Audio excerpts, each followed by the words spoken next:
aziz mehmanlar, qarindoshlar. Bugün qaytadan sizlar bilan birga bo'lganligimiz uchun, tekrar sizlar bilan ko'rishganligim uchun nihoyat xursandman. Bu munosabat bilan hammanglarga hurmat va muhabbat bilan salomlayman. Bu güzel faaliyetni uyushtirgan, tertipleyen Uyghur Akademiyasiga ve onun qadrli başquruvchilarga ko'p rahmat aytaman. Ve bu faaliyetni Amerikadan, Avrupadan, Yaponiyadan kelib qo'llagan aziz mehmonlarga, ziyolilarimizga ko'p rahmat aytaman.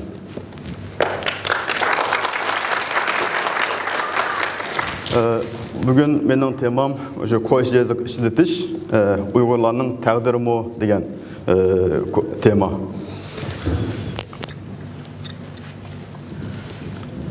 Tarixte o'sha Uyg'urlarga o'xshash ko'p qatim yazık almashtirgan bir başka millet olması gerek. Bu tarixte emas, dunyoda mı shunday? Yani dünyada Uyg'urlardek ko'p qatim din almashtirgan ve yazık almashtirgan başka millet yo'q deb qarayman. Uyg'urlar tarixten bu yan şu Köktürk yazıkı, Soğut yazıkı, Mani yazıkı, Uygur yazıkı, Süryani yazıkı, Brahmi yazıkı, Tibet yazıkı, Arap yazıkı, Slavyan yazıkı, Latin yazıkı qatarlıq yazıqlarını qabul qilib ishlatgan. Uyg'urlarning tarixda mundaq ko'p xil yazıqlarni ishlatilishida albatta iqtisodiy, diniy va siyosiy sabablar muhim rol o'ynagan. Mesela Soğut yazıkını iqtisadi sebepler bilen Mani, Süryani, Brahmi, Tibet, Arap yazıkını olsa şu dini sebepler bilen Slavyan ve Latin yazıkını siyasi sebepler bilen qabul qilgan.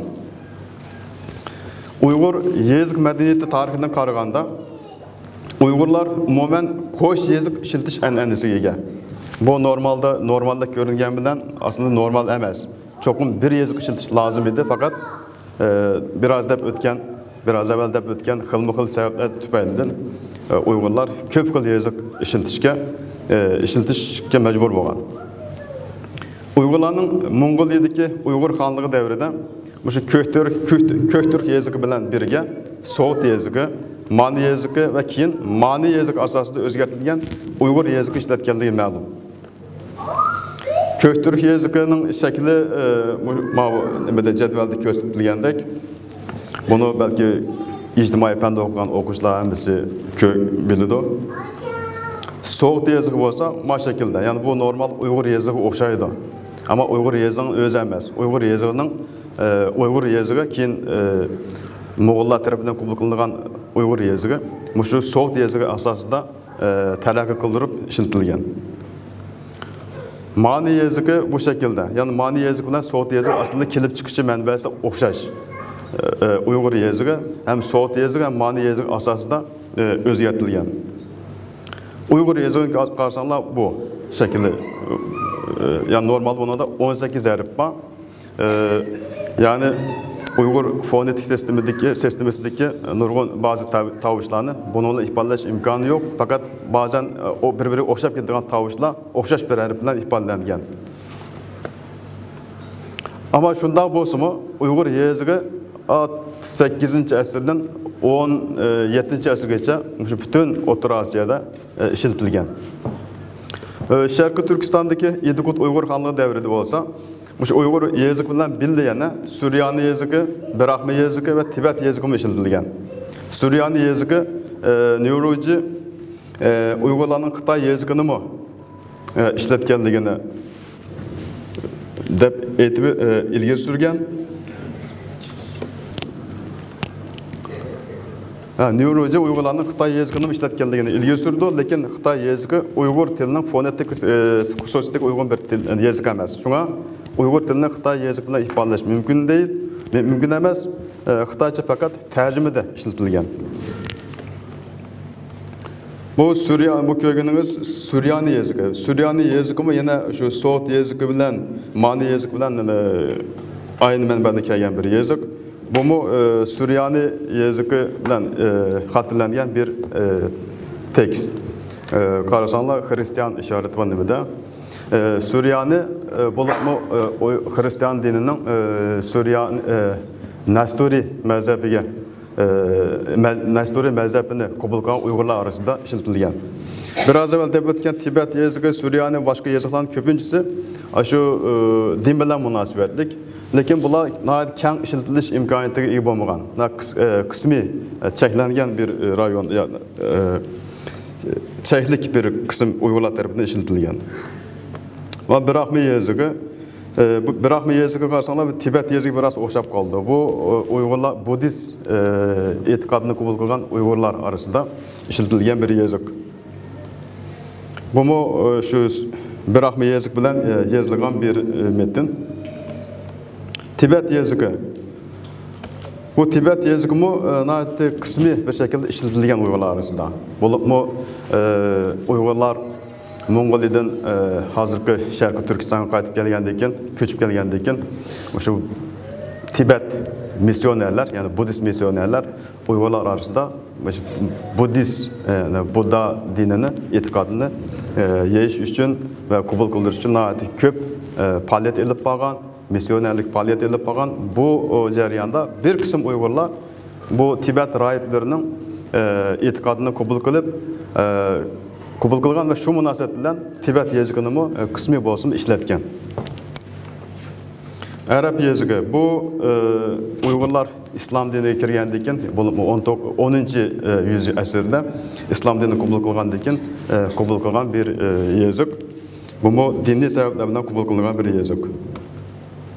Arap yazık bilen bilinen Uygur yazığı uzun bir mezgil paralel halde işletilgen. Bazı eserler Arap yazıqıdan, bazıları Uygur yazıqıdan, bazıları bolsa Uygur Arap yazıqıda yazılgan. Mesela Kutatkubilik, Ettebet Laqayı katalog eserlerinin hem Arapça ve Uygurca nüsxaları var. Bu Kutatkubilik'teki hem Arapça hem Uygurca nüsxası. Bu mu Ettebet Laqayı'ndaki hem Uygurca hem Arapça nüsxası. Oxşaş bir vakitte hem Uygurca yazılgan hem yanında Arapça yazılgan. Çağatay Xanları devridi mi? Arap yazık bilen birge yana Uygur yazığı mı xeyli uzun bir mezgilgacha işletilgan. Uygur yazığının Şarkı Türkistan, Xorazm ve Altın Oda rayonundan İstanbulga bo'lgan keng zaminda 17. asırga kadar işletilganligi ma'lum. 20. asırın başlarında Uygur ziyalileri Çağatay yazık üstünde islahat edip verip şu Uygur tilideki her bir tavuş için ayrım her icat kılışka tırışkan. 1930 yıllarda bolsa şu Sovyet Uygurları başka Türk halklarına o'xshash Latin yazık işletishga başlagan. Lekin bu Şarkı Türkistan'ın bazı rayonlarında mı Latin yazığı kabul kılıngan. Lekin bu yazıklar momlashib ketelmegan. Yani 20. asırın başlarında Uygurlar Çağatay yazık bilen bir vakitte yana kısmen bolsa Latin yazıkını işletken. Bu 1920 yıllarda şu Orta Asya'da bütün başka Türkiye halklar tarafından işletilgen Latin yazığı. Sol taraftaki bolsa şu vakitlerde Uygurlar tarafından işletilgen Sovyet Uygurlar tarafından işletilgen Kiril yazığı. On taraftaki bolsa bizden Şarkı Türkistan'daki Uygurlar işletken Arap yazığı. 1954 yılda Uygur tilinin imla kayıtları ilan kılıngan. 56 yıl bolsa Şarkı Türkistan'daki Uygur, Kazak, Kırgız, Tatar ve Özbeklerinin bu Slavyan yazığı işletişi hakkında karar çıkarılıp 3 yıl işletilgendeken şu 1958 yıl emelden kaldırılgan. 1959 yıl Latin yazık asasındaki Uygur yeni yazığı layısı tüzüp çıkılgan. Bu yazık 1960 yılların başlarında sınav terakisinde işletilgendeken 1965 yılı 1. ayda bütün Şarkı Türkistan miqyasında mom yazık yolu koyulgan. Medeniyet zor inkılap devrede bu yazık təsirге uçurab çoğunlar konu yazıqni, yaşlar yeni yazık işletilgan vaziyet şekillengen. 1983 yılı hükümetinin 44. numaralık hücceti bilen şu Latin yazık emelinde kaldırılgan. 1984 yıldan başlap Uygurlar qaytadan konu yazıqqa ötken. Bu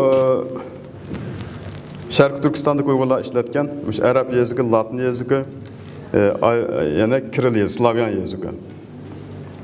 Uygurların qaytadan Latin yazığının işletişke başlayışı dünya siyasi, iktisadi, medeniyet ve teknolojiya yüzünleşinin Şundaqla təşəbbüs qılınıyotgan Türk dünyasının siyasi, iqtisadi və mədəniyyət birligindən ibarət asas yakımının təqazası bilan bolğan dep qaraşqı boldu. Bu yazıqның şu kelgüsüdə Uygurlar arasında umumlaşıb rəsmi qəbul qılınış ehtimalı yox emas.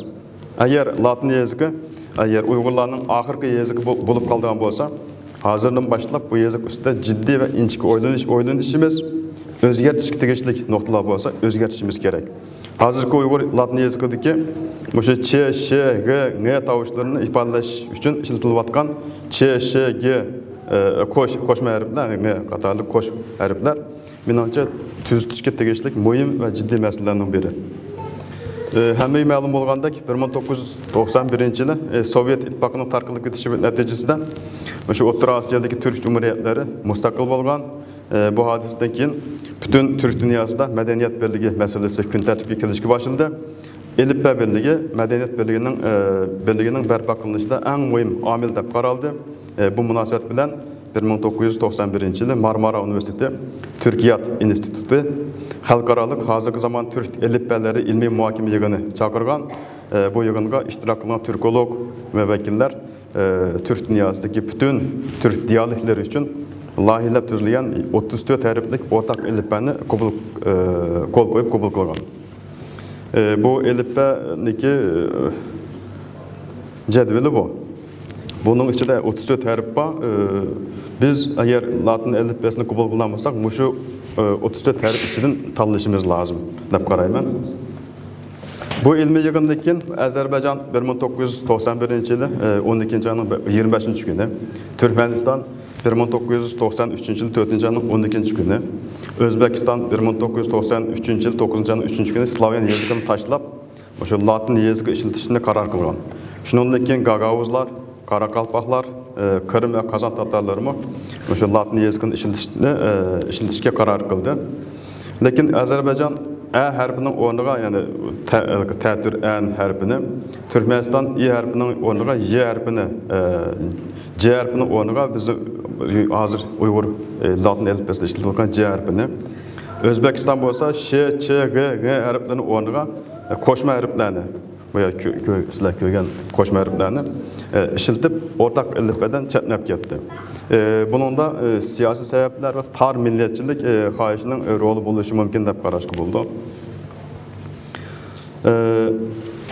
Hazır Türk dünyasında kabul kılıngan ortak elifbanın umumi ehvalı qaraydan bolsak, bütün Türkiye kavimlerinin elifbası hemen bir oxşaydı. Fakat şu Özbekistan'daki Özbekler kabul kılgan Latin elifbası qarşılanlar şularınki oxşamaydı. Biraz farklılık. Uygurlar hazır internet alakasında işletilatkan Latin yazıqının Özbek Latin yazıqının eline aldığı görülüp durdu. Özbek Latin yazıqında işletilgen koşma harfler Türk dünyası ortak elifbasında yok. Özbekler bu harflerin İngilizce'deki yazılış boyunca aynen algan. Halbuki Özbeklerin 1940-cı yıllarda kabul kılgan Latin yazıqı qaraydigan bolsak, hazır işletilen koşma harflerinin ornuğa Ç, Ş, G, N harflerinin işletkenliğini görələyimiz. Özbek Latin yazıqının 1993 ve 95-ci illərdəki layihələrdə bu koşma harfler Ç, Ş, G şeklinde yazılgan. 1995-ci ildəki Özbekler Latin yazıqındakı məzkur tavuşlarını koş harf bilan ifadələşə başlagan. Bununla Türkiye Özbekistan münasibətlərinin yirikləşişə səbəb bolğan buluşı mümkün. Bu yerdə 1993 ve 1995-ci ildə kabul kılgan Özbek Latin elifbasının şəkli görürsülər. Onun tərəfdikisi 1995-ci ildən keyin kabul kılınğan bir Latin yazıqı. Uygurlar 1974-ci ve 1981-ci illər arasında işlətken Latin yazıqının dəstləbki layihəsində Ç, N oxşaş koş hərflər yox idi. Bu hərflər C, Ç, Ş, N yani C, Ç, Ş, N qatarlıq koşma hərflər keyin koşup koyulgan. Bu siyasi sebeplerden koşup koyulan bir hərflər bunlar. Bu harfler Uyghur tiliga nurgun Xitaycha sözünün öz ayni boyunca kirişiga sebep bolganligi uchun mush kishilar arasida gulgul paydo qildi va norozilik qo'zg'adi. Uyghur latin yazıqidagi shu qo'shma harflar ch, sh, g, ng qatorliq qo'shma harflar ingliz yazıqının ham Xitaycha pinyin yazıqının xarakterini aks ettirib berdi. Shunga meningcha bularning o'rniga Türk dünyası ortak alifbasida yaralgan shu c, ch, sh, ng qatorliq harflarni ishiltish muvofiq. Yazıqda bir tavushni bir harf bilan ifodalash prinsip qilinishi kerak. Hozir Türk dünyası ortak alifbasi Türk xalqlari orasida qabul qilinishga yuzlandi. Uyg'urlar Türk dünyasında kelgusida maydonga kelishi ehtimoli va mumkinchiligi bo'lgan siyosiy, iqtisodiy va madaniyat birligidan ayrilib qolmasligi qo'sh yazık emas, bir yazık ishiltishni nishon qilish kerak deb qarayman. Amonlarga rahmat.